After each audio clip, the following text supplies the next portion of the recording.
There's a new community goal going on right now. Last info I got was around 200 and some odd participants. Now it's still kind of early. It's just getting into the weekend. Maybe that'll pick up. I don't know how it's going to get super high numbers just because of the amount of barrier that you have to go through just to even get into the war. Elite has a lot of barriers. You kind of have to understand they don't always look at things from the beginning.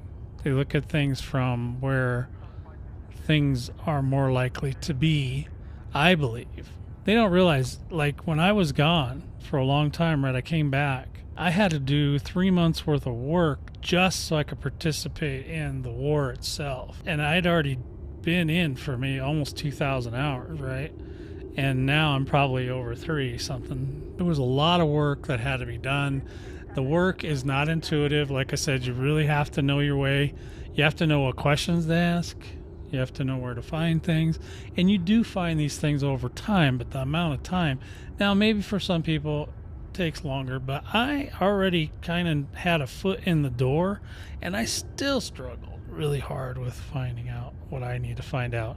And most of the community, a lot of them, they're not, they don't realize how hard some of this stuff is when you're new. I had to deal with that even with my own squad. They kept saying, "Oh, you just do this," and it's like I can't do that because I don't have this. And then you have to go do that, and then a lot of this stuff they didn't even remember. They're like, "Oh yeah, oh yeah, you have to do that. Oh yeah, you have to go get that. Oh, that. Oh, and then this. Oh, and then there. Oh yeah. You're just jumping all over the place." We're gonna talk about this cipher.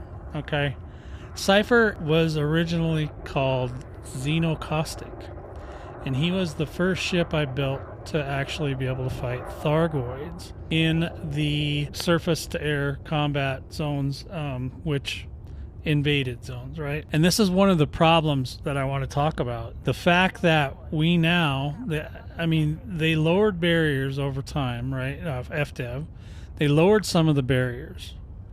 And then as they lowered the barriers, also the player base got better at managing where to go, what to fight, what to hit, when to do it, how to do it. And so now they are like a well-oiled machine. Like they can wipe out all the invaded systems in short order, like by Saturday, right? So it comes out Thursday. If you don't get in there Thursday night or Friday morning in America, you're probably not going to get into an invaded system, because FDev made it to where when the system's actually been cleared, then the combat stops, which is fine, except for the fact that that was a great way to make money. So that's a little annoying, but I'm not too worried about money right now. So now we're at the point that they are so proficient, and I'm part of the problem. I mean, I figured out how to wipe out zones. Like I was soloing surface to air zones all day, and then they're the most fun.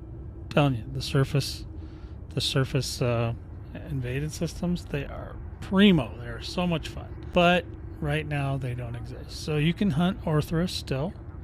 Orthrus are around and you can go find them now, and they come out. FDev mentioned it in their live stream, right? Like, congratulations. But then they just kind of dropped it, right? Because I don't know if they didn't expect us to get this good this quickly, or if they just don't have the next thing ready. There was also a mention about it in the Galnet, but it was just like a blurb, you know what I mean? It was just there was no long, explanation of how good we're doing, or the humans are doing, yay, keep it going, guys, we need to decimate. There's nothing. It's just kind of weird. It's in this weird flux state. Suddenly, they just put out this event. Now, the event just suddenly appeared. It's like they're trying to distract our attention over here. No, look over here. There's this going on, Don't worry about the fact that there's no invasion systems this week. And I'll tell you what, that's tough, because that's really what I did for a long time. So not having them is kind of painful. What I'm doing is I'm trying to change my ships, being more orbital kind of ships. So I'm trying to get it to where I can fight Thargoids in space. I don't do well at that. Aegis and Azimuth, their philosophies are very different, right? So Azimuth is Azimuth is the reason why the Thargoids are here, right? Because they basically tried to commit genocide on them. Now, Aegis had some hand in that, but mostly it was Azimuth, because that was run by Salvation, which we haven't heard him. He's coming. kind of a freaky dude, right? So something happened that we don't know about yet. They decided they were going to wipe out the Thargoids. They tried to do it with Guardian technology, and then somehow or another that Guardian technology got flipped over to Thargoid technology and basically destroyed all the humans instead. The promise from Azimuth is that they want to build more weapons, which, hey, I'm a combat pilot, love weapons, let's have them. But I don't subscribe to the whole genocide thing. But I do want more weapons. So there's that. Then there's the Aegis side, who has supposedly reformed, and they're more interested in a scientific approach. I could care less about the scientific stuff. I really don't even want to do this community goal because it has no combat in it. It's strictly collect samples. And when you're talking about collecting samples, that's where things get a little tricky, because not everybody can collect samples. And we're gonna show some of that today. Now, I've done this in previous live streams, but now at least I kind of know what I'm doing. The first time I did, I had no idea what I'm doing. We're gonna try to get in there. We're gonna try to do some stuff.